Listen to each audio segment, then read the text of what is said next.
এই খুলনা ইউনিভার্সিটির 19-20 সেশনের প্রশ্নসমূহ ব্যাখ্যা সহকারে সমাধান করব আমার এই ইউটিউব চ্যানেলে। খুলনা ইউনিভার্সিটির 18-19 সেশনের এ ইউনিটের কোশ্চেন ব্যাংকও সলভ করা আছে। ওকে, সো এটা মূলত আমাদের এ ইউনিটের কোশ্চেন ব্যাংক। ওকে, সো আমরা যদি একটু দেখি ভাইয়া, সো তোমরা অনেকে ভাবো যে খুলনা ইউনিভার্সিটিতে আগে কি এ ইউনিট আর বি ইউনিট আলাদা ছিল কিনা।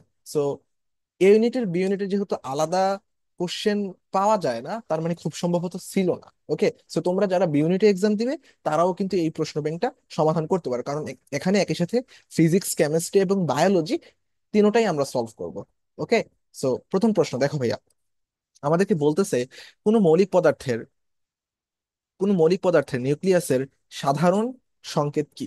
আচ্ছা, সো এটা আমরা কিভাবে প্রকাশ করি? আমরা ছোটবেলা থেকে জানি যে এক্স ইজ ইকুয়াল টু উপরে হচ্ছে ভর সংখ্যা, যাকে আমরা প্রকাশ করি এ দ্বারা, নিচে থেকে জেড, যাকে আমরা বলি প্রোটন সংখ্যা। আমাদের যদি এন বলতো তাহলে আমরা ভর সংখ্যা আর প্রোটন সংখ্যাকে বিয়োগ দিতাম। ওকে, সো আমরা এগুলো জানি।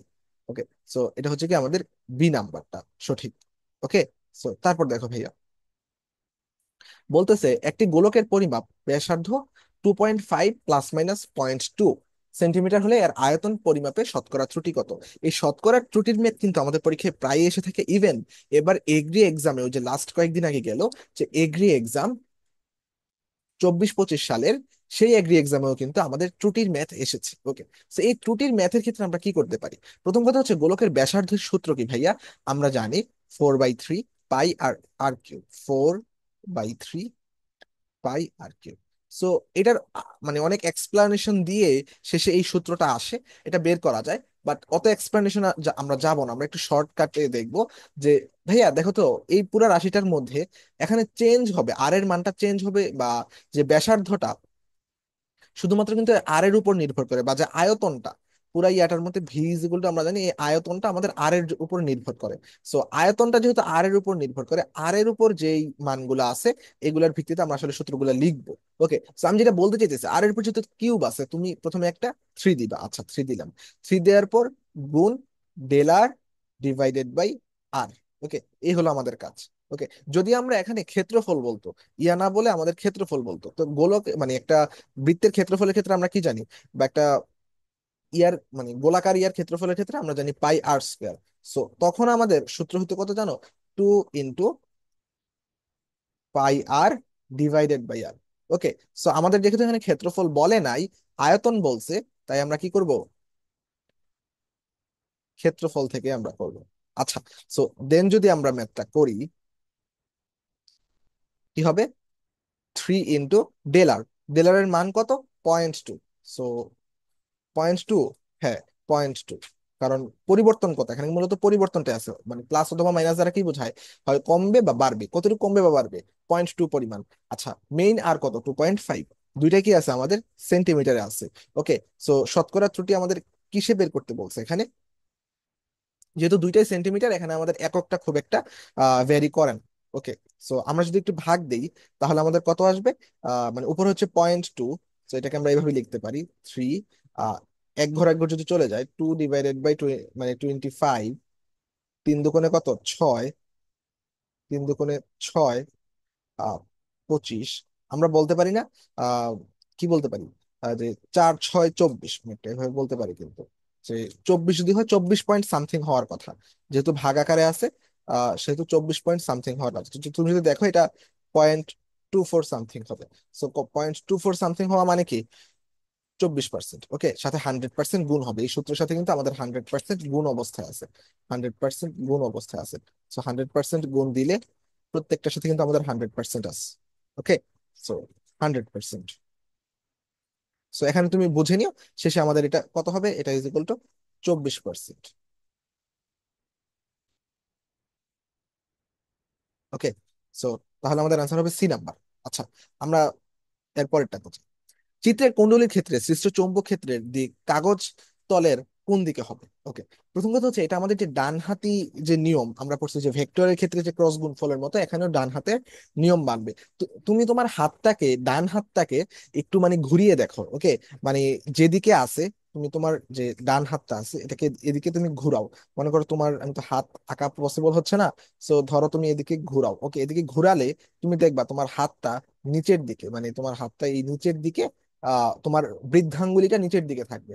এভাবে যদি তুমি ঘুরাও, সো বৃদ্ধাঙ্গুলিটা নিচের নিচের দিকে থাকলে এটা লম্ব বরাবর ক্রিয়া করবে। ওকে, সো চিত্রের কুণ্ডলীর ক্ষেত্রে, সৃষ্ট চৌম্বক ক্ষেত্রের কাগজ কোন দিকে হবে, এটা হচ্ছে লম্ব বরাবর। কারণ কি, এটা বৃদ্ধাঙ্গুলের নিয়ম। মানে তুমি জাস্ট চিত্রটার মতো করে তোমার বৃদ্ধাঙ্গুলটা যদি তুমি ঘুরাও তাহলে তুমি অ্যান্সারটা পেয়ে যাবা। ওকে, 44, পর্যায়কাল দ্বিগুণ করলে সরল দোলকের দৈর্ঘ্য কত গুণ হবে? সো সরল দোলকের সম্পর্কগুলো আমাদের যে কোনো ইউনিভার্সিটির জন্য কিন্তু ইম্পর্টেন্ট। ওকে, তো সরল দোলকের ক্ষেত্রে আমরা সাধারণ সূত্রটা কি জানি? টু, আমরা যদি একটু পুরোটা সূত্র লিখি, যে টু সমানুপাতিক 2 পাই √, এল ডিভাইডেড বাই জি। ওকে, এখান থেকে আমরা লিখতে পারি টি সমানুপাতিক √L। সো টি সমানুপাতিক √L হলে আহ এখানে এখান থেকেই লেখা যায়, এখানে তুমি ভাগ দিয়েও করতে পারো, বাট আমি আর তোমাকে একটা শর্টকাট দেখাতে চাইতেছি। তো এখানে বলতেছে পর্যায়কাল দ্বিগুণ করলে। ওকে, সো পর্যায়কাল দ্বিগুণ, তার মানে এই টিটাকে আমরা 2 গুণ করব, সরল দোলকের দৈর্ঘ্য কত গুণ বৃদ্ধি পাবে। সো তার মানে আমরা সরল দোলকের দৈর্ঘ্য বের করবো, তার মানে এটাকে আমরা লিখতে পারি এল সমানুপাতিক টি স্কোয়ার। সেম কথা না? এল সমানুপাতিক টি স্কোয়ার হলে সেম কথা না? তাহলে আমরা এলটাকে কি করব, কত করতে হবে, তো এল এর মান বের করব। আর আমরা ইয়াকে কি করতেছি, পর্যায়কালকে আমরা দ্বিগুণ করতেছি, পর্যায়কালকে দ্বিগুণ করলে আমরা এখানে 4 গুণ পাচ্ছি। ওকে, সেভাবে আমরা বের করতে পারি, এটা হবে কত, 4 গুণ। তুমি জাস্ট সূত্র থেকে যেটাকে চেঞ্জ করবা, আমি অন্যান্য ক্লাস আমি বলে আসছি যে যেটাকে তুমি চেঞ্জ করবা জাস্ট সেইটা বসাবা, তারপর তোমরা অ্যান্সার পেয়ে যাবা। 1/4 বের হলে 1/4 গুণ হতো। ওকে, সো তারপর 45, একটি ট্রান্সফরমারের মুখ্য কুণ্ডলীর ভোল্টেজ 10 ভোল্ট এবং তড়িৎ প্রবাহ 4 অ্যাম্পিয়ার। গৌণ কুণ্ডলীর ভোল্টেজ 20 ভোল্ট হলে এতে কত অ্যাম্পিয়ার তড়িৎ প্রবাহ হবে? ওকে, আচ্ছা। সো এখন দেখো আমরা কি জানি, IS is equal to IP divided by EP divided by কি, ইএস। আচ্ছা, এখানে আইপির মান কত দেওয়া আছে ভাইয়া? আইপি মানে কি, আমাদের হচ্ছে এখানে তড়িৎ প্রবাহ। আই মানে কি, তড়িৎ প্রবাহ না? তড়িৎ প্রবাহ হচ্ছে 4। আর মুখ্য কুণ্ডলীর ভোল্টেজ কত দেওয়া আছে? 10 ভোল্ট। আর গৌণ কুণ্ডলীর ভোল্টেজ কত দেওয়া আছে? 20। ওকে, সেগুলো যদি কাটাকাটি করি হবে কত আমাদের, 2। তাহলে অ্যান্সার হবে আমাদের 2 অ্যাম্পিয়ার। জাস্ট একটু দেখে রাখলা, সূত্রটা দেখে রাখলা আর ম্যাথটা দেখে রাখলা, দেন। আচ্ছা, তো এখানে একটু দেখতে সমস্যা হচ্ছে আমি জানি, আসলে আমি এই ছবিগুলা কালেক্ট করতে অনেক বেশি কষ্ট হয়েছে। ইভেন উদ্ভাসের কোশ্চেন ব্যাংকেও আমি খুলনা ইউনিভার্সিটির 19-20-এর যে প্রশ্নটা আছে সেটা পাইনি, 18-19 পর্যন্ত আছে। ওকে, সো তোমাদের একটু কষ্ট করে দেখতে হবে ভাইয়া, কিছু করার নেই, I am sorry for that. শ্বেতবামন নক্ষত্রে পরিণত করতে হলে, আর একটু জুম করা যাবে? আচ্ছা দেখো ভাই, বোঝা যায় কিনা। পরিণত করতে হলে নক্ষত্রের ভর সৌর ভরের কত গুণ হতে হয়? ওকে, আমি তো মুখে বললামই, শ্বেতবামন নক্ষত্রে পরিণত হতে হলে নক্ষত্রের ভর সৌর ভরের কত গুণ হতে হয়। ওকে, সেটা একটু মনে রাখবা, 1/4 গুণ হতে হয়, জাস্ট এতটুকু মনে রাখো, যে শ্বেতবামন হতে হলে এটা 1/4 গুণ হতে হয়, এটা শর্ট সিলেবাসের বাহিরে। ওকে, 47, সো 47 এখানে মূলত বোঝা যাচ্ছে না, এন্ড আমাদের এটা শর্ট সিলেবাসের বাহিরে, তাই এটা আমরা করতেছি না। ওকে, সো আসার চান্স খুবই কম, না আসার চান্স বেশি, শর্ট সিলেবাসের বাহিরে, এবং বোঝাও যাচ্ছে না এখানে। 48 নাম্বার, নিচের কোন তরঙ্গের পোলারায়ন সম্ভব নয়? সো পোলারায়ন সম্ভব নয় হচ্ছে আমাদের আর তরঙ্গের। সো আমরা কি বলতে পারি, আমাদের আর তরঙ্গের পোলারায়ন সম্ভব নয়। আর আর তরঙ্গ কোনগুলা?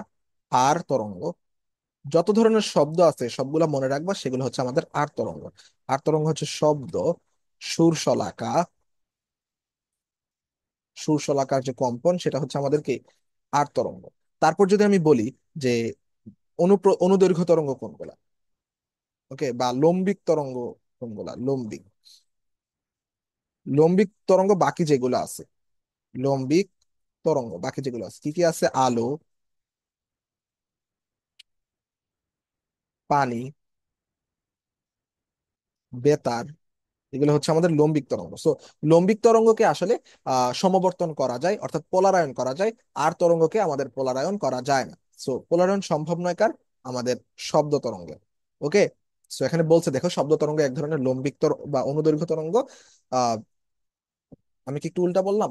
হ্যাঁ, আর তরঙ্গ বলতে আমি আসলে এখানে কি বলছি, যে শব্দ তরঙ্গ এক ধরনের লম্বিক বা অনুদৈর্ঘ্য তরঙ্গ।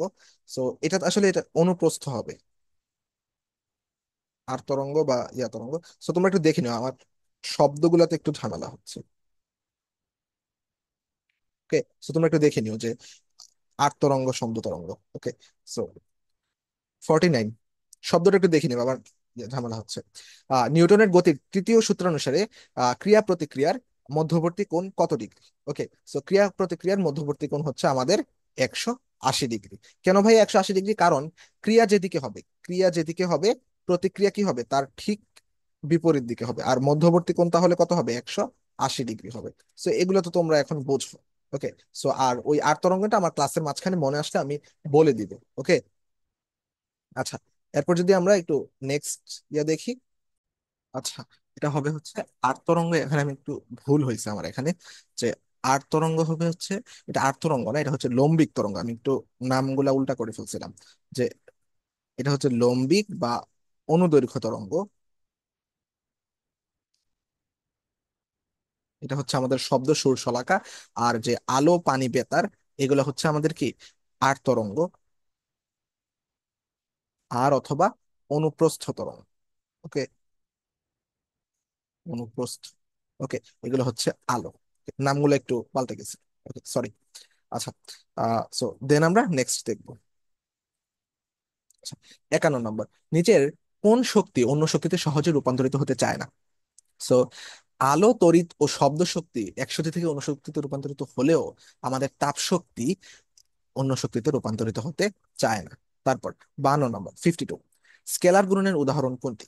সো স্কেলার গুণন কি? আমাদের মূলত ডট গুণফলকে আমরা বলি স্কেলার গুণন। ওকে, সো কাজের ক্ষেত্রে আমরা জানি জানি কি W is equal to F dot S.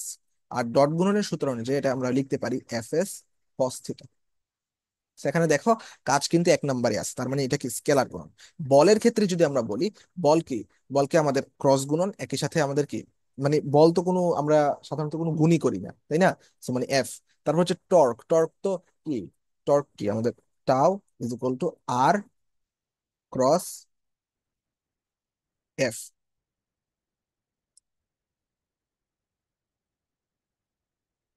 R D number হচ্ছে কৌণিক ভরবেগ, আর কৌণিক ভরবেগ তো স্কেলার গুণন হতেই পারে না। আচ্ছা, ঠিক আছে, তো এখানে আনসার হবে এ নাম্বার। 53, সবচেয়ে বেশি চার্জ থাকে চার্জিত অবস্থায় কোন অংশ? আচ্ছা, এই প্রশ্নটা অনেক বেশি ইম্পর্টেন্ট। আমি এখানে এর আগে যতগুলা কোশ্চেন ব্যাংক সলভ করাইছি প্রায় অনেকগুলাতে ছিল। ইভেন কৃষিগুচ্ছের কোশ্চেন ব্যাংকে ছিল, ইভেন অন্যান্য ইউনিভার্সিটির আরিউতেও সম্ভবত ছিল। সো সবচেয়ে বেশি চার্জ থাকে চার্জিত বস্তুর কোন অংশে? চার্জিত বস্তুর উত্তল অংশ। এখানে দুইটা জিনিস একটু মনে রাখবো। আমাদের চার্জের কথা যেহেতু আসছে, মানে আধানের কথা আসছে, এটা উত্তল তলে সবচেয়ে বেশি থাকে। সাথে দুইটা জিনিস মনে রাখবো, যে আমাদের প্রাবল্য আর বিভবের কথা মনে রাখবো। আমাদের যে কেন্দ্রে, কোন একটা বস্তুর যে কেন্দ্রে প্রাবল্য শূন্য, আর পৃষ্ঠে, আর কি কি বলতেছে, আর কেন্দ্রে বিভব, কেন্দ্রে বিভব, এটা হবে আমাদের পৃষ্ঠের সমান। কেন্দ্রে বিভব কিসের সমান? আমাদের পৃষ্ঠের সমান। ওকে, সো তারপর 54, যেসব তরল কাচকে ভেজায় না তাদের স্পর্শ কোণ কত ডিগ্রি? তো যেসব তরল কাচকে ভেজায় না, আমি এর আগের ক্লাসও বলে আসছি, ইভেন সম্ভবত কুমিল্লা ইউনিভার্সিটির কোশ্চেন ব্যাংক সব ক্লাসে, যে যারা কাচকে ভেজায় না তাদের কোণ অবশ্যই 90 ডিগ্রি থেকে বেশি হবে, অর্থাৎ এখানে আনসার হবে ডি নাম্বার। আর যারা ভেজায় তাদের স্পর্শ কোণ হবে সূক্ষ্ম কোণ, অর্থাৎ 90 ডিগ্রি থেকে ছোট। তোমরা এখানে কয়েকটা জিনিস মনে রাখবা। পানীয় রূপার ক্ষেত্রে যে আমাদের স্পর্শ কোণ, এটা হচ্ছে 140 ডিগ্রি। এটা একটু মনে রাখতে পারো। এবং একই সাথে মনে রাখতে পারো যে বিশুদ্ধ কাচ ও পানির স্পর্শ কোণ কত। ওকে, সো এগুলো একটু খেয়াল রাখতে পারো বই থেকে একটু। এই টপিকটা অন্তত পক্ষে, এই টপিকটা থেকে যত অনেক কোশ্চেন আসে, যে স্পর্শ কোণের যে ইয়াগুলো আছে এগুলো একটু দেখে নিবা। ওকে, সো আমি তো বললামই স্পর্শকোণ কি, যারা কাজকে ভেজাবে না তাদের 90 ডিগ্রি থেকে বেশি, অর্থাৎ স্থূলকোণ। আর সূক্ষ্মকোণ কারা? যারা কাজকে ভেজায়। ওকে, 55 নম্বর, একটি গলির বেগ দ্বিগুণ করা হলে এর গতিশক্তি কত গুণ হবে? আচ্ছা, এটা সাধারণ নিয়মে আহ দ্বিগুণ করা হয়েছে, তার মানে আমরা জানি কি half M V square. So change হয়েছে কি শুধুমাত্র বেগ। ওকে, সো আমরা তার মানে কি এখানে ইকে সমানুপাতিক কি ভি স্কয়ার, তার মানে ইকে কতটুকু চেঞ্জ হবে? ইকে আহ সমানুপাতিক কত গুণ দ্বিগুণ করা হয়েছে, তার মানে 4 গুণ হবে। ওকে, সো 4 গুণ হবে 56। এটা আসলে আমাদের ক্যালকুলেটর প্রয়োজন, আর এটা শর্ট সিলেবাসের বাহিরে। সো সেটা সো এটা আমরা করব না। আচ্ছা, তারপর আমরা রসায়ন প্রশ্ন সলভ করবো এবার। ওকে, সো বলতেছে কোনো ভারী ধাতুর বিষাক্ততায় শিশুর আইকিউ হ্রাস পায়, মানে কোন ভারী ধাতুর আইকিউ, সেটা একটু মনে রাখবো।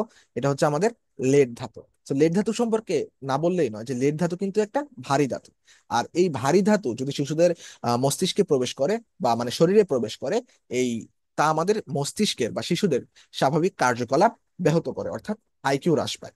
এই লেড ধাতু কিন্তু আমাদের যে হিমোগ্লোবিন আছে, এই হিমোগ্লোবিন উৎপাদনেও বাধা দেয়। আর হিমোগ্লোবিন উৎপাদনে বাধা পাওয়ার ফলে আমাদের রক্তশূন্যতা বা অ্যানিমিয়া দেখা দিতে পারে। ওকে, তো এই দুইটা জিনিস একটু খেয়াল রাখবো। 2 নাম্বার, কোনটি হ্যালোফর্ম বিক্রিয়ায় অংশগ্রহণ করে না? ইভেন এটা আমি অনেকবার সলভ করাইছি যে হ্যালোফর্ম বিক্রিয়া দেয় কারা, ক্যানেজারও বিক্রিয়া দেয় কারণ, তোমরা একটু এই বেসিক গুলো ক্লিয়ার করে নিবা। আচ্ছা, হ্যালোফর্ম বিক্রিয়া কারা দিবে? যাদের মধ্যে কিনা মিথাইল এল কার্বনিল মূলক থাকে। মিথাইল কার্বনিল মূলক কোনটা ভাইয়া?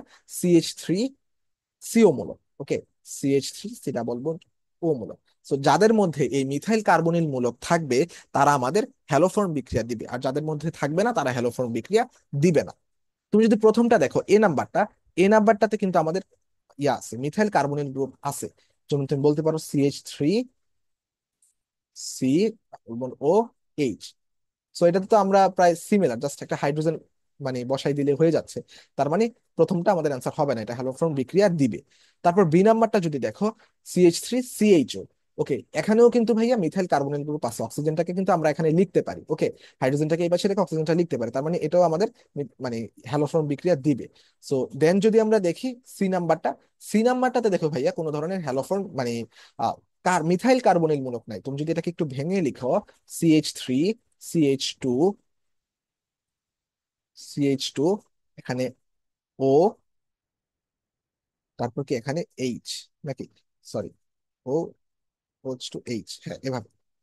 ওকে, সো 4টা হয়েছে। হ্যাঁ ঠিক আছে। সো এভাবে যদি হয়, এখানে কিন্তু কখনোই মানে অক্সিজেনের সাথে অর্থাৎ কার্বন CH3 সাথে কিন্তু সরাসরি আমরা ওকে পাচ্ছি না, অর্থাৎ মিথাইল কার্বনিল মূলক আমরা পাচ্ছি না। যেহেতু মিথাইল কার্বনিল মূলক পাচ্ছি না, এটা আমাদের হ্যালোফর্ম বিক্রিয়া দিবে না। সো তাহলে কি ভাই এখানে ভুল উত্তর দেওয়া আছে? উত্তর হচ্ছে হ্যাঁ ভাইয়া। অলওয়েজ মনে রাখবা, হ্যালোফর্ম বিক্রিয়ার ক্ষেত্রে আমাদের বেশিরভাগ সময় কোশ্চেনে আমাদের যে ইথাইল অ্যালকোহল দেয়, আমাদের ইথাইল অ্যালকোহল হ্যালোফর্ম বিক্রিয়া দেয় না। ইথাইল অ্যালকোহল হ্যালোফর্ম বিক্রিয়া দিবে না। তোমরা সরাসরি এটা দাগাতে পারো, এত চিন্তা না করে এটা দাগাতে পারো যে হ্যালোফর্ম বিক্রিয়া কারা দিবে না?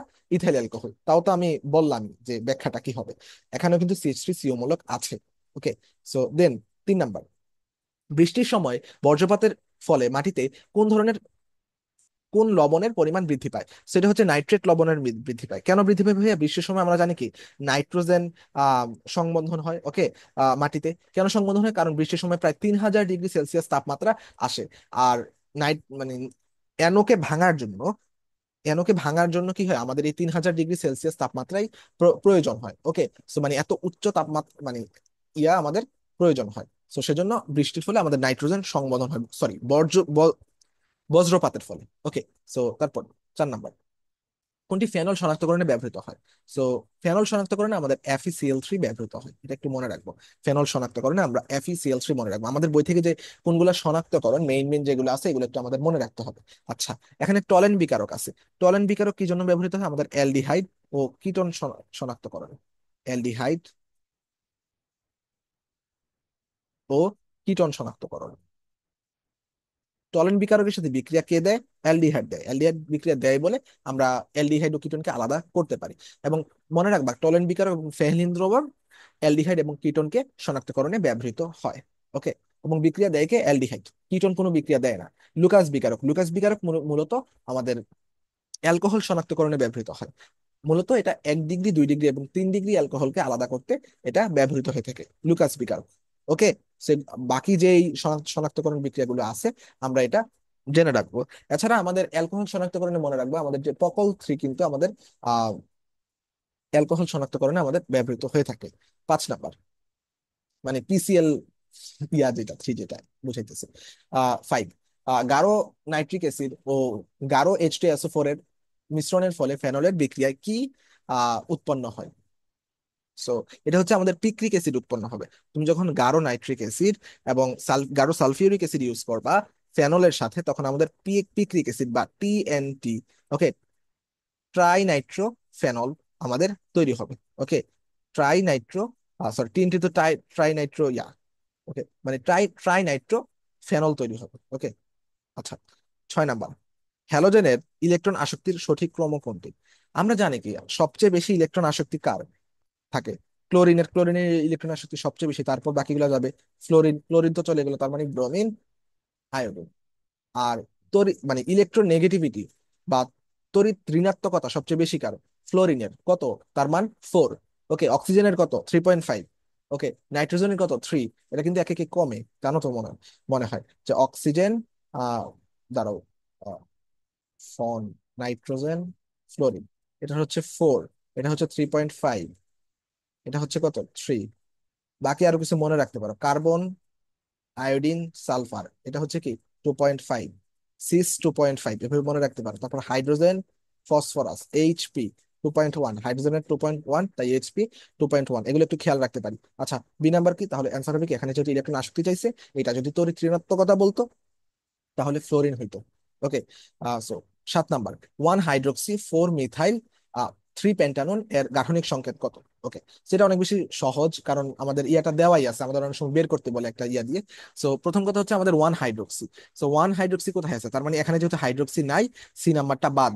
তো বাকিগুলোর মধ্যে তুমি যদি বি নাম্বারটা দিকে একটু তাকাও, এখানে দেখো হাইড্রোক্সি আছে। আচ্ছা, এখন আমাদের মিথাইলটা 4 নাম্বারে থাকতে হবে। তুমি দেখো ভাইয়া, যে মিথাইলটা 4 নাম্বারে আছে কোথায়? 1, 2, মিথাইল কি 4 নাম্বারে আছে? নাই। ওকে, সো মিথাইল যেহেতু 4 নাম্বারে নাই, আমরা দিতে পারতেছি না। ওকে, সো আমরা বি নাম্বারটাই ই করি। ওকে, বি নাম্বারটা যেহেতু অ্যান্সার দেখাচ্ছে এখানে। সো প্রথম কথা হচ্ছে এখানে, এটাকে যদি আমরা 1 নাম্বার কার্বন ধরি, এটাকে যদি 2 নাম্বার কার্বন ধরি, এটাকে 3 নাম্বার কার্বন ধরি, এটাকে 4 নাম্বার ধরবো, কারণ এটা হচ্ছে শাখা শিখল, যেহেতু এখানে ইয়া আছে, ব্রেকেটে আছে। So 4 number. এটাকে দেখো তো, 3 নাম্বারে, 4 নাম্বারে কি আছে? আমাদের মিথাইল আছে, 1 নাম্বারে আমাদের হাইড্রোক্সি আছে, এবং প্যান্টাননটা কোথায় আছে? 3 নাম্বারে। প্যান্টাননটা কোথায় আছে? 3 নাম্বারে। 1, 2, 3 নাম্বারে হচ্ছে আমাদের প্যান্টানন। সো সব দিক থেকে মিলতেছে কোনটা? বি নাম্বারটা। কিভাবে বুঝলাম? প্রথমে 1-এ হাইড্রোক্সিল মূলক আছে, মিথাইল মূলকটা 4 নাম্বারে আমরা পাইতেছি, এবং এই দিক থেকে কিন্তু আমরা গণনা করতেছি। ওই দিক থেকে গণনা করলে আমরা মিথাইল মূলকটাকে কিন্তু 4 নাম্বারে পাইতাম না। তো তোমরা অনেকে বলতে পারো, ভাইয়া যে এটা তো আমরা ডান দিক থেকে গণনা করতে পারতাম। উত্তর হচ্ছে না ভাইয়া, ডান দিক থেকে গণনা করতে কেন পারতাম না? কারণ এখানে 4 মিথাইল তখন মিলতো না, এটা তখন 2 মিথাইল হয়ে যাইতো। ওকে, সো তাই আমরা ডান দিক থেকে গণনা করতে পারবো না। ওকে, সো তাহলে অ্যান্সার হবে আমাদের বি নাম্বার। আচ্ছা, দেন আমরা যদি দেন দেখি, ওয়েট, সো এখানে এই যে কোনটি এনতম শক্তি স্তরে মোট অরবিটালের সংখ্যা প্রকাশ করে? আমরা জানি এনতম অরবিটালে, অরবিটালের মোট সংখ্যা কি আমাদের? 2n²। সো এখানে মূলত ওই সূত্র দিয়ে করে নাই, এখানে মূলত ওই যে এটার যে সাধারণ সূত্র এটা দিয়ে দিছে, এটা একটু মনে রাখবো, n/2 ইন্টু n/2 × 1 + 2n - 1, এটা হবে অ্যান্সার। ওকে, দেন 9 নাম্বার, নাইলন 6 6 এ 6 ও 6 দ্বারা আমরা কি বুঝি? এটা আমরা 19ই পড়ে আসছি, নাইলন 6 দ্বারা আমাদের মূলত কার্বন সংখ্যা বোঝায়। 10 নাম্বার, এখানে দেখো ভাইয়া, হেনরি ধ্রুবক মানে কোন একটা গ্যাসের দ্রাব্যতা। সো কোন একটা গ্যাসের দ্রাব্যতা সি, সি বের করবো আমরা। এখন আমাদের যে হেনরি ধ্রুবক যেহেতু দেওয়া আছে, নিশ্চয়ই আমরা কেপি সূত্র ইউজ করব। হেনরি ধ্রুবক দেওয়া থাকলে আমরা কেপি সূত্র ইউজ করতেই পারি। কে দ্বারা হেনরি ধ্রুবক বোঝায়। এখানে কে এর মান কত দেওয়া আছে? 1.38 into 1.38 into 10 inverse 3, 1.38 into 10 inverse 3। এবং পি দ্বারা বোঝায় চাপ। চাপ কত? 0.98।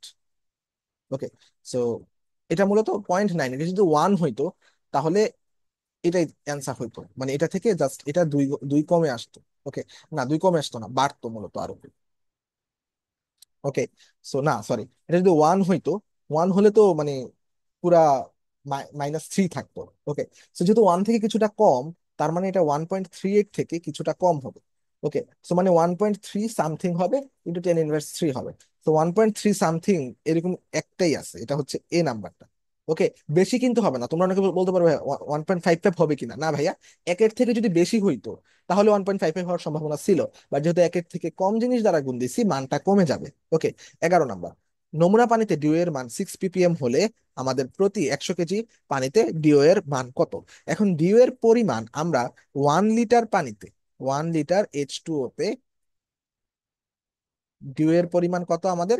6 মিলিগ্রাম। ওকে, 6 মিলিগ্রাম। আচ্ছা, এখন আমাদের বলছে যে 100 কেজি। তোমরা তো জানো যে 100 কেজি ইকুয়াল টু 100 লিটার। তার মানে 100 লিটার পানিতে আমাদের H2O, মানে ডিও এর পরিমাণ হচ্ছে আমাদের, তাহলে কত হবে? 600 মিলিগ্রাম। আমাদের প্রশ্নে কি মিলিগ্রাম দিয়ে চাইছে? অ্যান্সার হচ্ছে না, প্রশ্নে আমাদের গ্রাম চাইছে। সো গ্রাম যেহেতু চাইছে, আমরা এটাকে গ্রামে নিয়ে যাব। 1 milligram is equal two 10⁻³ okay, so 600 × 10⁻³ যে ডেসি সেন্টি মিলি। ওকে, সো মিলিগ্রাম। ওকে, সেটা যদি আমরা ম্যাথ করি তাহলে হবে কত? যে যেহেতু তিনটা শূন্য দ্বারা ভাগ দিছি, তাই আমরা 0.6 গ্রাম পাবো। ওকে, তাহলে এখানে অ্যান্সার হবে 0.6 গ্রাম। সি নাম্বার হবে আমাদের অ্যান্সার। ওকে, 12 নাম্বার। এই প্রশ্নটা আমরা আম, 12 নাম্বার আমরা Comilla university question bank solve করার সময় পড়ে আসছে। ওকে, সেটা আমি বলে দিতে পারি, বাট তোমাদেরকে দেখাবো। সো কথা হইতেছে, বিভিন্ন ইউনিভার্সিটির প্রশ্ন ব্যাংক সলভ করা এটা একটা ফ্যাসিলিটি যে তোমার প্রশ্ন ব্যাংক সলভ করলে তোমার একটা আইডিয়া হয়ে যায় যে কি ধরনের প্রশ্ন আসবে। আচ্ছা, যাই হোক, এই ধরনের প্রশ্ন ক্ষেত্রে আমরা প্রথম কথা হচ্ছে শর্টকাট অ্যাপ নিয়ম কি? শর্টকাট না, লং কাটই দেখাই, সমস্যা নেই। এখানে আমাদের আমরা কারের জারণ মান বের করবো, এক্স এর মান। ওকে, এইচ টু ওর জন্য ইয়া কত হবে? 0। এবং আহ, পানি কয়টা আছে? 4টা। কেন ভাইয়া 0 হইলো? কারণ এটা একটা আহ, যৌগ আকারে আছে, যৌগ আকারে থাকলে আমরা 0 বসাই। ওকে, তারপর ক্লোরিন, ক্লোরিন কি? -1 × 2। আর ব্রোমিন কত? ব্রোমিন একইভাবে আমাদের -1। ওকে, তো তাহলে ইজিকুয়াল টু কত আমাদের? পুরো যৌগটা ইজিকুয়াল টু 0, বা এক্স ইজিকুয়াল টু, এটা তো 0ই হয়ে যাবে, তাহলে এটা হবে কত? -2 -1 ইজ ইকুয়াল টু 0। সুতরাং এক্স ইজ ইকুয়াল টু আমরা বলতে পারি +3। তাহলে ক্রোমিয়ামের জারণ মান কত হবে আমাদের? +3। ওকে, সো 13 নম্বর। 5 গ্রাম KClO3 সম্পূর্ণরূপে বিয়োজিত হলে প্রমাণ তাপমাত্রা ও চাপে কত ml অক্সিজেন পাওয়া যায়? ওকে, এই প্রশ্নটা আসলে অনেকবার অনেক ইউনিভার্সিটিতে আসছে, এবং বিভিন্ন ধরনের বিক্রিয়ার মধ্যে এই বিক্রিয়াটা অনেক বেশি ইম্পর্টেন্ট। তোমরা এই বিক্রিয়াটা একটু মনে রাখবা। কি হবে? অনেক সময় বিক্রিয়া দিয়ে দেওয়া থাকে না, মানে কোনো সময়, বেশিরভাগ ক্ষেত্রে বিক্রিয়া দেওয়া থাকে না। KClO3 কে আমরা যদি ভাঙি, এটা কিভাবে ভাঙে? এটা হচ্ছে 2KCl+3O2 তে ভাঙে। ইভেন KClO3-র ভর সংখ্যাটাও মুখস্থ রাখতে পারে, এটা হচ্ছে 122.5। ওকে, সেটাকে আমরা যদি 2 দ্বারা গুণ দিই, দুই দুই দ্বারা গুণ দিছি কেন? মোল সংখ্যা 2। আচ্ছা, এখন আমাদের প্রশ্নে বলছে যে 5 গ্রাম KClO3 সম্পূর্ণরূপে বিয়োজিত হলে প্রমাণ তাপমাত্রা ও চাপে কত ml অক্সিজেন পাওয়া যায়? ওকে, সো কত অক্সিজেন পাওয়া যায়? 3 ml, মানে সরি, মানে 3 মোল। এখন মোল সংখ্যার ক্ষেত্রে আমরা কিভাবে বের করতে পারি? So, আমরা জানি এখানে যেহেতু 1 মোল ইকুয়াল টু কত? 22.4 লিটার, তার মানে 22.4 লিটার আমরা ইয়া পাবো। আমরা মোল সংখ্যার সাথে আমরা জানি লিটারের একটা সম্পর্ক আছে। সো এখানে আমরা বলতেই পারি যে প্রথম কথা হচ্ছে 225 225 গ্রাম, 225 গ্রাম KClO3 থেকে, KClO3 হতে আমরা পাই কত? 3 × 22.4 লিটার। সুতরাং 1 গ্রাম হতে কত পাবো, আর 5 গ্রাম হতে কত পাবো? যদি আমাদের 1 গ্রাম হইতো, তখন আমাদের উপরে থাকতো কি? 3 × 22.4 ডিভাইডেড বাই 225 ইন্টু আমরা কত দিব? 5। কারণ 1 গ্রাম হলে এরকম, আর 5 গ্রাম হলে ×5 দিব। ওকে, সেটা যদি আমরা একটু ম্যাথ করি, তাহলে কাটাকাটি করলে অ্যান্সার আসবে কতর মতো আমাদের। এটা মূলত আমরা যদি এমএল দিয়ে করি, মানে এমএল সহকারে করি, তাহলে আমাদের জন্য একটু সহজ হয়। ওকে, লিটারটাকে তোমরা এমএল এ নিয়ে গিয়ে তারপর করবা, এমএল এ নিয়ে গিয়ে করলে দেখবা খুব সহজে এটার মানটা বেরিয়ে আসবে। আমি এটা এর আগেও অনেকবার করাইছি, তাই আমরা দেখাচ্ছি না। এটার মানটা তুমি দেখবা 1371.5-এর কাছাকাছি আসবে, খুবই সহজ, মানে খুব একটা কঠিন না। ওকে, 1370 টা আনতে পারবা কমপক্ষে তোমরা। ওকে, সো এত এমএল। ওকে, সো দেখো আশেপাশে একটাই মান আছে, এটা হচ্ছে ডি নাম্বার। ওকে, তোমরা 1370 আনা উচিত। ওকে, কারণ এটার খুব একটা কঠিন না, করে দেখো। 14 নাম্বার। M2X3 লবণের দ্রাব্যতা এত দেওয়া আছে, কেএসপি এর মান কত? সো কেএসপি এর ক্ষেত্রে আমরা অনেক সময় মুখস্থ করি যে ধরো কোনো একটা AX2 এর কেএসপি কত হয়, তারপর A2X3 এর কেএসপি কত হয়, এইভাবে আমরা মুখস্থ করি অনেকে, আসলে এগুলো মুখস্থ করার প্রয়োজন হয় না, দেখলেই অনেকটা বের করা যায়। কিভাবে ভাইয়া? M2X3, তোমাদের জন্য আমি দেখাচ্ছি, যদিও মুখস্থ বসানো যেত। সো M2X এর ক্ষেত্রে আমরা এইভাবে মনে রাখবো যে যে থাকবে তাকে আমরা নিচে লিখবো, তারপর তার উপর তাকে লিখবো স্কোয়ার, মানে 2 এর উপর 2 এর স্কোয়ার, তারপর ইন্টু মানে গুণ, 3 আছে 3-এর উপর 3 কে কিউব, সাথে আমরা এস লিখবো একটা, মানে যেহেতু আমরা দ্রাব্যতা বের করবো, ওকে এস লিখবো, এস এর উপরে আমরা 2 আর 3 কে যোগ দিব, অর্থাৎ যে দুইটা জিনিস আমরা উপরে লিখতেছি এই দুইটা জিনিস যোগ করবো। তাহলে আমরা কিভাবে বলতে পারি? সো 2 এর উপর 2, 3-এর উপর 3, এই যে 2 এর উপর 2, 3-এর উপর 3, এস এর উপর 2+3, এইভাবে আমরা করতে পারি। একইভাবে যদি তোমার AX2 থাকতো, তাহলে আমি কি করতাম? 1-এর উপর 1 ইন্টু 2 আছে 2-এর উপর 2 ইন্টু এস এর উপর 1+2, এইভাবে আমরা বের করতাম। তাহলে এটা হয়তো কত? 4S cube. ওকে, সো এখন তো আমাদের 4S কিউব লাগতেছে না, আমাদের M2X3 আমরা বের করবো। সো 2 2 গুণে 4, আর 3-কে যদি আমরা কিউব করি তাহলে হবে আমাদের কত? 27।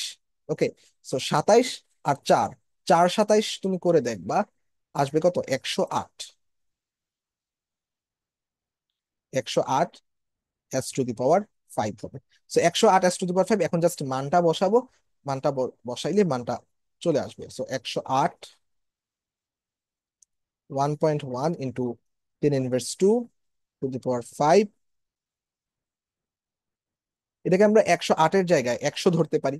100 যদি ধরি, এটা কি হবে আমাদের? 1.1 ইন্টু 10⁻10 ইন্টু 10⁻², এটা যদি বিয়োগ যায় তাহলে 1.1 ইন্টু 10⁻8 এর কাছাকাছি কিছু একটা মান আসবে।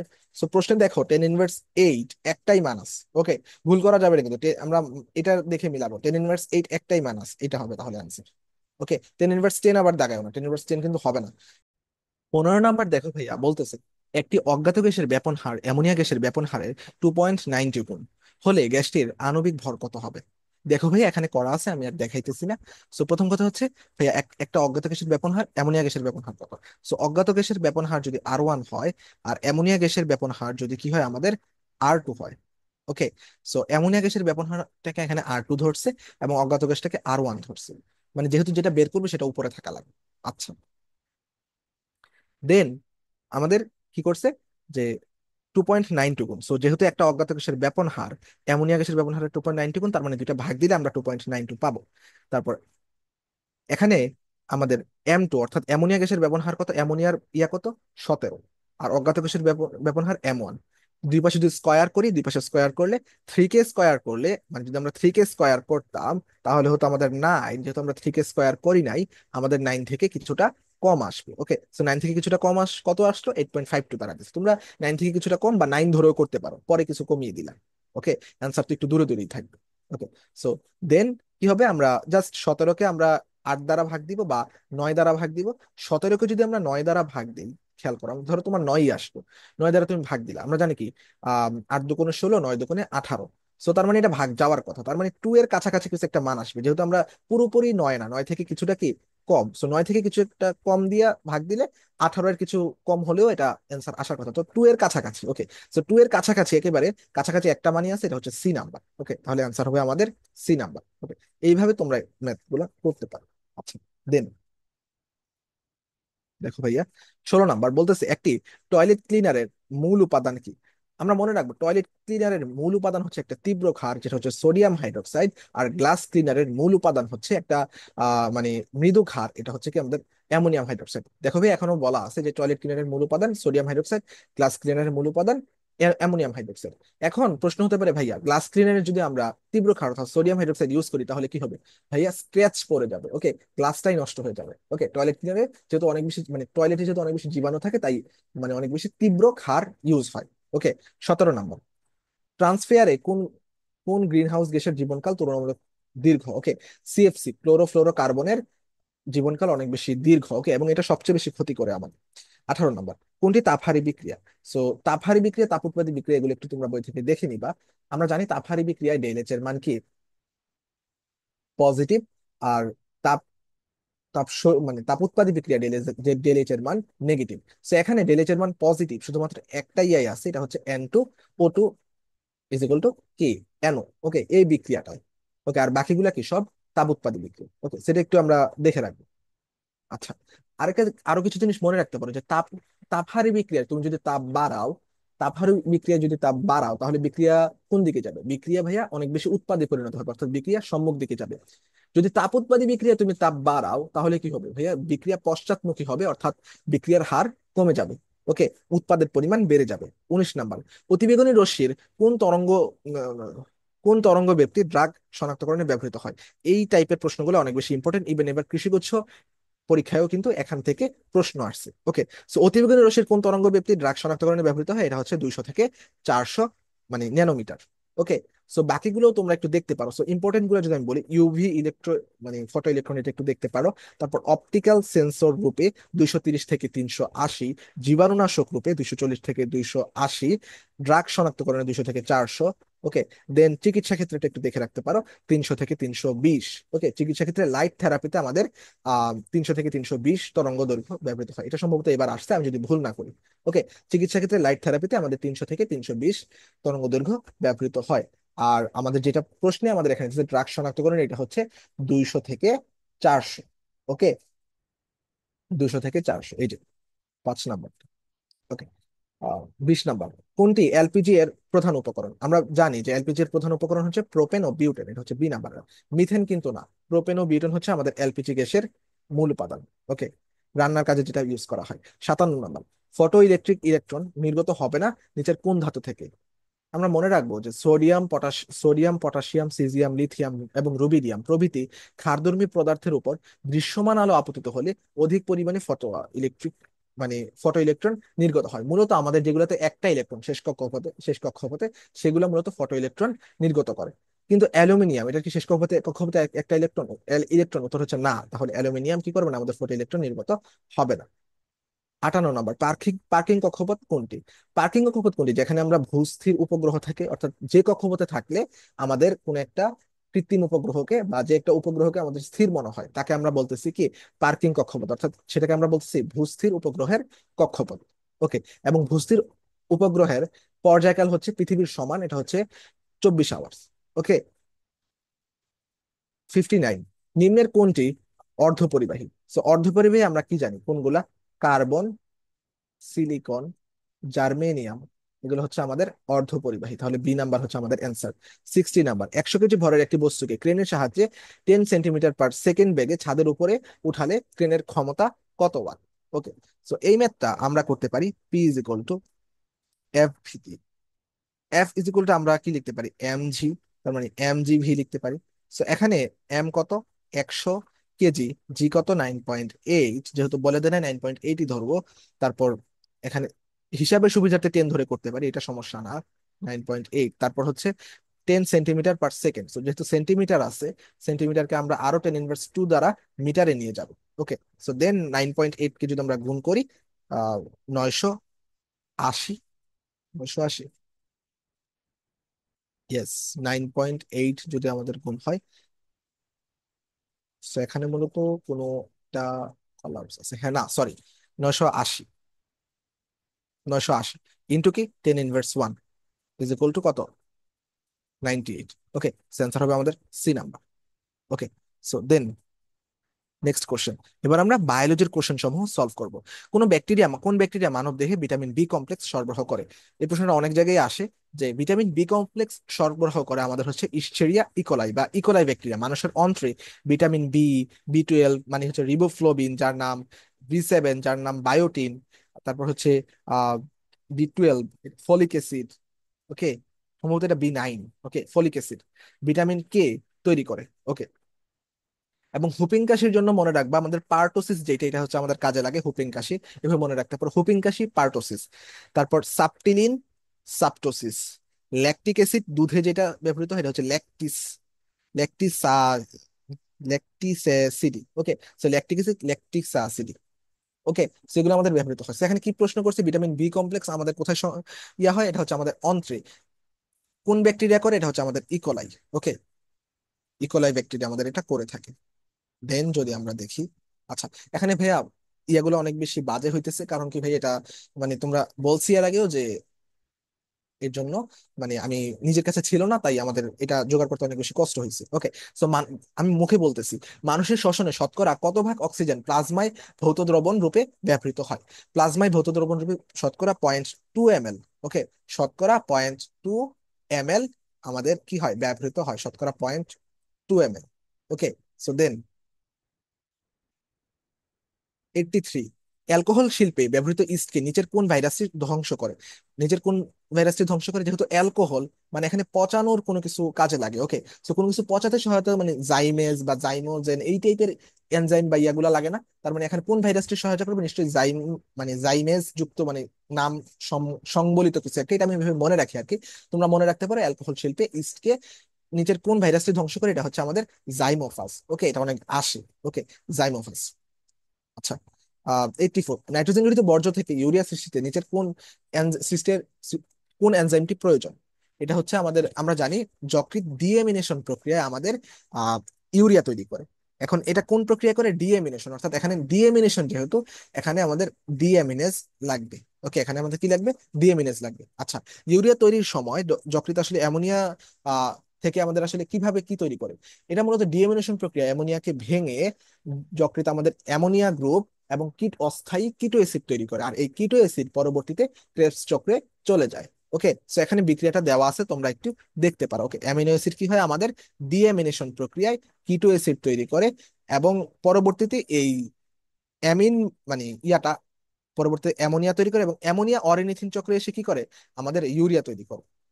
ওকে, সো আমি কি বলছি, সরি, অ্যামিনো অ্যাসিড থেকে আমরা কিটো অ্যাসিড এবং অ্যামিন গ্রুপ পাই, এবং এই অ্যামিন গ্রুপের সাথে যখন হাইড্রোজেন মিলিত হয় তখন আমাদের অ্যামোনিয়া তৈরি হয়, আর অ্যামোনিয়াকে অরেনিথিন চক্রে আমরা ইউরিয়া তৈরি করি। ওকে, 85, সি থ্রি চক্রের প্রথম স্থায়ী পদার্থ কি? সো সি থ্রি চক্রের প্রথম স্থায়ী পদার্থ আর সি ফোর চক্রের প্রথম স্থায়ী পদার্থ, এগুলো অনেক বেশি ইম্পর্টেন্ট, আমরা একটু মনে রাখবো। সি থ্রি চক্রের প্রথম স্থায়ী পদার্থ হচ্ছে 3PGA, মানে 3 ফসফোগ্লিসারিক অ্যাসিড।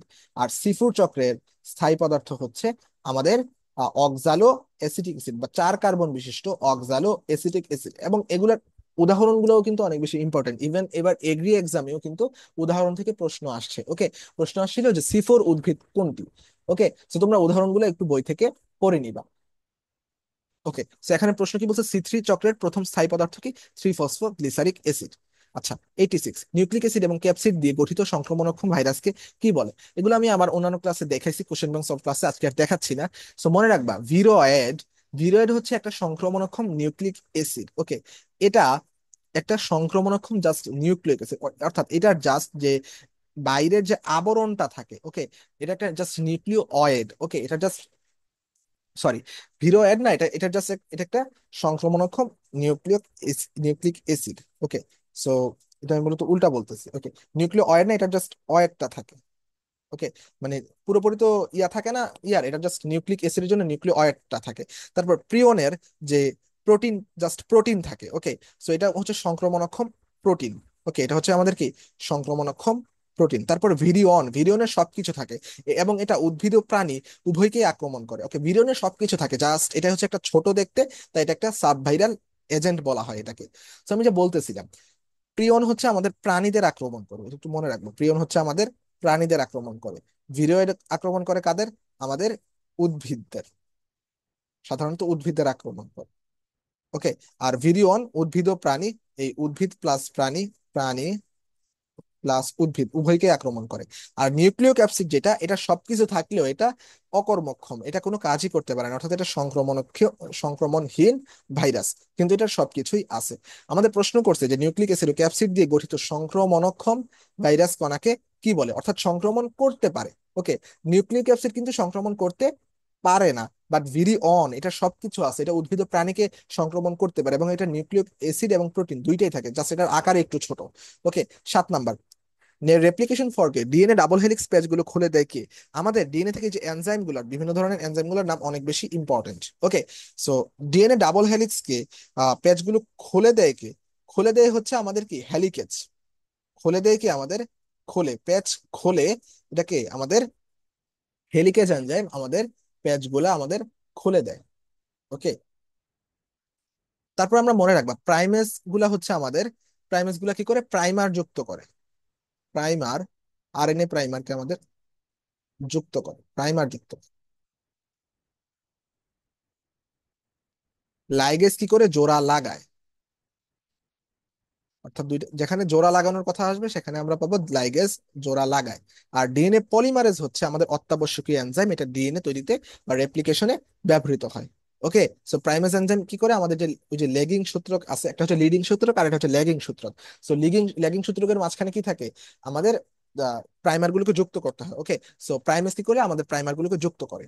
আচ্ছা, সো দেন যদি আমরা দেখি নেক্সট, দেখো ভাইয়া, 88, ডেঙ্গু জ্বরে আক্রান্ত ব্যক্তির রক্তে কোনটির উপস্থিতি পাওয়া যায়। সো ডাক্তাররা ডেঙ্গু জ্বরে আক্রান্ত ব্যক্তির আইজিএম পরীক্ষা করতে দেন। ওকে, সেটা মনে রাখবে, এটা ইম্পর্টেন্ট, আইজিএম।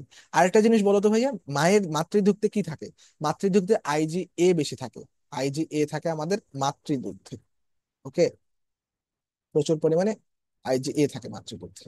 ওকে, 89, রেনাল মেরুলার কি বলছে, শঙ্কু, বোঝা যাচ্ছে না ভাইয়া, শঙ্কু আকৃতির টিস্যুকে বা কোন শেপ টিস্যুকে কি বলে। এটা হচ্ছে রেনাল পিরামিড, এটা আমাদের ওই যে বৃক্ক যে চ্যাপ্টারটা, ওই চ্যাপ্টার থেকে আসছে। ওকে, রেনাল পিরামিড। ওকে, শর্ট সিলেবাসের বাহির থেকে। 90 নাম্বার, ল্যাথিরাস অডোরাটাস প্রজাতির দুইটি সাদা ফুল বিশিষ্ট আলাদা স্ট্রেইন সংকরায়ন করা হলে F2 জনুতে বেগুনি ও সাদা ফুলের অনুপাত কত। Okay, আমি মূলত আমার যে ইয়া ক্লাস আছে, অর্থাৎ যে কি বলে এটা, কোন চ্যাপ্টারের, মেন্ডেলের যে চ্যাপ্টারটা আর কি, আহ, বিবর্তন। সো বিবর্তন চ্যাপ্টারের আমি খুব সুন্দরভাবে আরির জন্য একটা ক্লাস নিয়েছি, তোমরা দেখবা সেই ক্লাসে আমরা অনেক সুন্দরভাবে যেই জিনিসগুলো ইম্পর্টেন্ট, অনুপাতগুলা, উদাহরণগুলা যেগুলা লাগবে সবকিছু দেখিয়ে দিয়েছি, তোমরা সেই ক্লাসটা করতে পারো। আচ্ছা, এখন দেখো, ল্যাথিরাস অডোরেটাস এটা মূলত কখন আমরা দেখতে পাই, এটার ইয়া হচ্ছে আমরা মানে 9:7। ওকে, ল্যাথিরাস অডোরাটাস আমরা কি মানে যখন পরিপূরক জিনের ক্ষেত্রে আমরা কি দেখতে পাই, ল্যাথিরাস যে মানে কি বলতেছি, যে ল্যাথিরাস অডোরাটাস নামক মিষ্টি মটর উদ্ভিদে সাদা ফুল বিশিষ্ট দুটি স্ট্রেন পাওয়া যায়, আমরা জানি। এদের মানে সংকরণে এফটি জনিত বেগুনি ও সাদা ফুলের অনুপাত হয় কত, 9:7।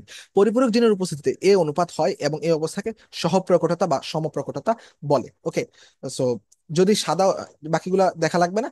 এটা হচ্ছে, আর প্রকট এপিস্টিসিস দুইটা জিনিস মনে রাখবা, একটা হচ্ছে প্রচ্ছন্ন এপিস্টিসিস, দ্বৈত প্রচ্ছন্ন এপিস্টিসিস, আর একটা হচ্ছে প্রকট এপিস্টিসিস। লিখেই দিই, একটা হচ্ছে দ্বৈত প্রচ্ছন্ন এপিস্টিসিস, দ্বৈত প্রচ্ছন্ন এপিস্টিসিস।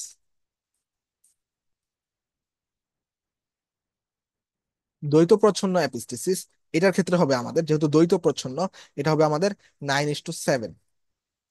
আর প্রকট এপিস্টিসিস, যেহেতু প্রকট, প্রকট এপিস্টেসিস,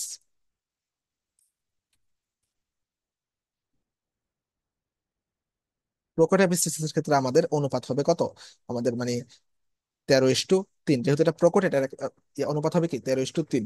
আর মটরের ক্ষেত্রে, মিষ্টি মটরের ক্ষেত্রে আমাদের 9:7। ওকে, 91, প্রজনন ঋতুতে কার্প মাছের হালদা নদীতে আগমন কোন ধরনের আচরণ। এটা হচ্ছে আমাদের রিওটেক্সিস। ওকে, একটু মনে রাখবো, হালদা নদীতে আগমন, এটা হচ্ছে আমাদের রিওটেক্সিস। পানি প্রবাহের প্রতি সাড়া দিয়ে প্রাণীর স্থানান্তর হলো আমাদের রিওটেক্সিস। তাহলে ভাইয়া কেমোটেক্সিস কি, কেমোটেক্সিস কেমিক্যালের প্রতি সাড়া দিয়ে, অর্থাৎ রাসায়নিক দ্রব্যের প্রতি সাড়া দিয়ে যা হয় তাকে আমরা বলি কেমোটেক্সিস। আর্দ্রতার প্রতি সাড়া দিয়ে আমরা যদি কোনো কিছু করি তাকে আমরা বলি হাইড্রো, মানে যেহেতু আর্দ্রতা তাই হাইড্রোটেক্সিস। মাধ্যাকর্ষণ যদি আমরা বলি, তার মানে জিওগ্রাফি বা গ্র্যাভি, মানে জি দিয়ে যা শুরু হয়, জিওলজিক্যাল কিছু একটা, তার মানে জিওটেক্সিস। ওকে, 92, কোন ধরনের উদ্ভিদে সাধারণত জরায়ুজ অঙ্কুরোদ্গম হয়। এটা হচ্ছে আমাদের ম্যানগ্রোভ অঞ্চলের যে প্রাণীগুলো আছে, এটা শর্ট সিলেবাসের বাহির থেকে আসছে। এটা জরায়ুজ অঙ্কুরোদ্গম হয় কাদের, ম্যানগ্রোভ অঞ্চলের, একটু দেখে রাখলাম।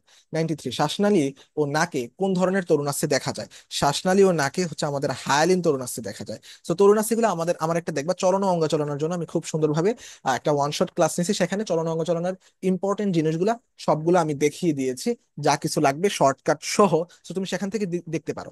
তো এখানে যেটা আমি বলতে চাইতেছি, যে হায়ালিন যেটা, হায়ালিন দ্বারা মনে রাখবা, হায়ালিন বা স্বচ্ছ তরুণাস্থি, এটাকে আমরা মনে রাখতে পারি শ্বসন দিয়ে। ওকে, এটাকে আমরা মনে রাখতে কি দিয়ে, শ্বসন দিয়ে, যেগুলো বেশি আসে। তো শ্বসন দিয়ে আমরা কি মনে রাখতে পারি, মনে রাখতে পারি আমাদের শ্বাসনালী, শ্বাস দিয়ে আমরা মনে রাখতে পারি শ্বাসনালী, নাক, এবং স্বরযন্ত্র। ওকে, শ্বাসনালী, নাক ও স্বরযন্ত্র। দেখো ভাইয়া, স্তন্যপায়ীর নাক, শ্বাসনালী এবং স্বরযন্ত্র, এগুলো হচ্ছে আমাদেরকে হায়ালিন বা স্বচ্ছ তরুণাস্থি। ওকে, এটা হচ্ছে হায়ালিন বা, সরি, হায়ালিন বা স্বচ্ছ তরুণাস্থি। ওকে, তো বাকিগুলা তোমরা একটু বই থেকে দেখে নিবা। চুন্ময় তরুণাস্থি আমাদের কোথা থেকে? হাড়ে থাকে, তার মানে কি আমাদের হিউমেরাস ও ফিমারের মস্তকে থাকবে। ওকে, পিত্তন্তময় বা স্থিতিস্থাপক তরুণাস্থি, এটা কোথায় থাকে? আমরা ট্রিপল ই দিয়ে মনে রাখছিলাম, মনে আছে তোমাদের? যে ট্রিপল ই দিয়ে, একটা হচ্ছে অ্যাপিগ্লটিস, আর একটা হচ্ছে উম, বহিকর্ণ, মানে এক্সটার্নাল এয়ার, আর একটা হচ্ছে কি ইউস্টেশিয়ান নালী। ওকে, এগুলো হচ্ছে কি আমাদের পিত্তন্তময়। আর শ্বেততন্তুময়, শ্বেততন্তুময় বা সাদা যে তরুণাস্থি বা হোয়াইট ফাইব্রাস, এটা থাকে আমাদের কোথায়? দুটি কশেরুকার মাঝখানে আমাদের হোয়াইট ফাইব্রাস থাকে। ওকে, সো দেন যদি আমরা দেখি 94, রক্তরসে পানির পরিমাপ শতকরা কত ভাগ? রক্তরসে পানির পরিমাপ হচ্ছে 90 থেকে 92% পানি থাকে, আমরা জানি। এবং বাকি 8 থেকে 10% কি থাকে? আমাদের কঠিন পদার্থ থাকে। ওকে, সো রক্তরসের মধ্যে তুমি বলো তো ভাইয়া, আমাদের যে ইয়াগুলা তোমরা নিজেদের একটু দেখে নিও, যে আম, বজ্র পদার্থ, কঠিন পদার্থ, এগুলো কোনগুলা একটু নিজ দায়িত্বে দেখে নিও। এবং যে আম, কি বলে, অ্যালবুমিন, গ্লোবিউলিন, প্রোথ্রম্বিন, ফাইব্রিনোজেন যে প্রোটিন গুলো আছে, এগুলো দেখে নিবা, রক্তের যে প্রোটিন গুলো। 95, পাশাপাশি অবস্থিত কোষসমূহ নিম্নোক্ত কোনটির মাধ্যমে সংযোগ স্থাপন করে? হয়তোবা দেখা যাচ্ছে না, একটু বুঝে নিও। এটা ডিউতেও প্রশ্নটা আসছিল। ওকে, সো ডিউতেও আসছে, ডিউ 23-24 আসছে। তো আমি কি বলতেছি, পাশাপাশি অবস্থিত দুটি কোষসমূহ নিম্নোক্ত কোনটির মাধ্যমে সংযোগ স্থাপন করে? এটা হচ্ছে প্লাজমোডেজমাটা। ওকে, পাশাপাশি দুটি কোষ আমাদের প্লাজমোডেজমাটার মাধ্যমে, দুটি কোষ আমাদের কি করে? সংযোগ স্থাপন করে। সংযোগ যে স্থাপন, এটা প্লাজমোডেজমাটার মাধ্যমে করে। ওকে, 96, আলোর বিলম্বিত ধসা রোগের জন্য দায়ী জীবাণু নাম কোনটি? এটা হচ্ছে পৃথোফোরা ইনফেস্টান্স। আমি যদি ভুল না করি, এটা কিন্তু এবার এগ্রিতে সম্ভবত আসছিল, বা আমি কোনো একটা জায়গায় দেখছি। ওকে, সো পিথোফোরা ইনফেস্টান্স। ওকে, সো ইনফেস্টান্স হচ্ছে কি, পিথোফোরা ইনফেস্টান্স হচ্ছে আলোর বিলম্বিত ধসা রোগ, সম্ভবত এবারই আসছে। আচ্ছা, পিথোফোরা ইনফেস্টান্স হচ্ছে আমাদের, আচ্ছা এছাড়া কিছু মনে রাখতে পারি, যে লেট ব্লাইট হচ্ছে আমাদের বিলম্বিত ধসা রোগ। ওকে, সো পিথোফোরা ইনফেস্টাস নামক ছত্রাক দিয়ে আলোর লেট ব্লাইট বা বিলম্বিত ধসা রোগ হয়।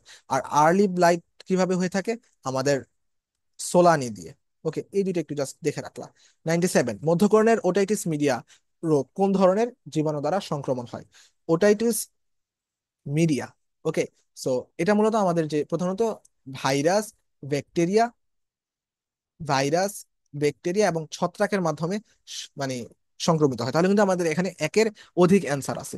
ওকে, সো তাহলে কি বললাম? ভাইরাস, ব্যাকটেরিয়া এবং কি বলে, তাহলে এ, বি এবং ডি হতে পারে আমাদের answer. Okay, so virus, bacteria এবং ছত্রাকের মাধ্যমে আমাদের এটা সংক্রমিত হতে পারে।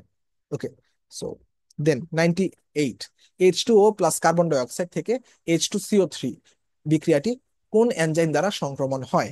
এটা হচ্ছে আমাদের কার্বন অ্যানহাইড্রেস। যেহেতু আমাদের অ্যানহাইড্রেস এনজাইম এখানে মানে লাগবে, দেখেই বোঝা যাইতেছে যে কার্বন ডাই অক্সাইড প্রবেশ করতেছে, তাই আমাদের অ্যানহাইড্রেস, কার্বনিক অ্যানহাইড্রেস এনজাইমটা আমাদের এখানে লাগবে। ওকে, কার্বনিক অ্যানহাইড্রেস। ওকে, সো দেন যদি বলি 99, কনজুগেটেড প্রোটিনের অপ্রোটিন অংশকে কি বলে? কনজুগেটেড প্রোটিনের অপ্রোটিন অংশকে আমাদের বলে প্রস্থেটিক গ্রুপ। ওকে, এটা হচ্ছে আমাদের ওই যে ইয়া থেকে আসছে, কি বলে, কোষ রসায়ন। কনজুগেটেড প্রোটিনের প্রোটিন অংশকে বলে অপ্রোটিন গ্রুপ।